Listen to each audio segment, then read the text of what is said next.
नंदुरबार बस आगारात electric bus दाखल बसेसचे लोकार्पण आमदार डॉक्टर विजयकुमार गावित यांच्या हस्ते।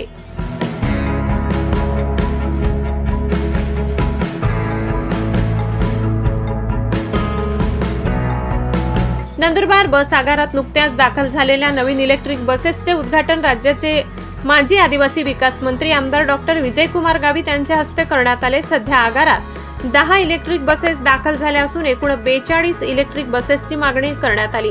या प्रसंगी पुरुषोत्तम व्यवहारे विभाग नियंत्रक सौरभ देवरे, विभागीय वाहतूक अधिकारी धुळे संदीप निकम, आगार व्यवस्थापक यांच्यासह प्रतीक्षा अवजड वाहतूक व्यवस्थापक रमेश वडवी, नीरज गोराखडे, रवी मिस्त्री आणि माजी नगरसेवक आनंदा माडी, लक्ष्मण माडी, माजी जिल्हा परिषद सदस्य सागर तांबोडी आदी मान्यवर उपस्थित होते।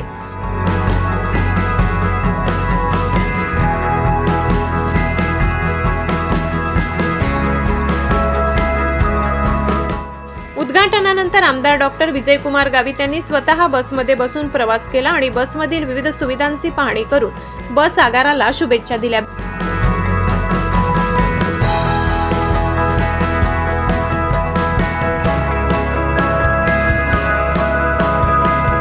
नंदुरबार जिल्ह्यासाठी सध्या 10 इलेक्ट्रॉनिक एसी बसेस आपल्याला आलेल्या आहेत।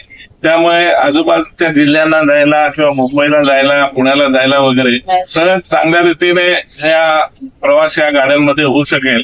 कारण सुटसुटीत आहे,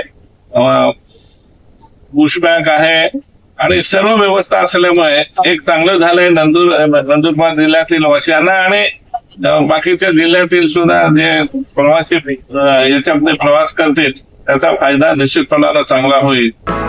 भीमज्योत न्यूज संचालक सुनील भीमराव वाघ, नवापूर।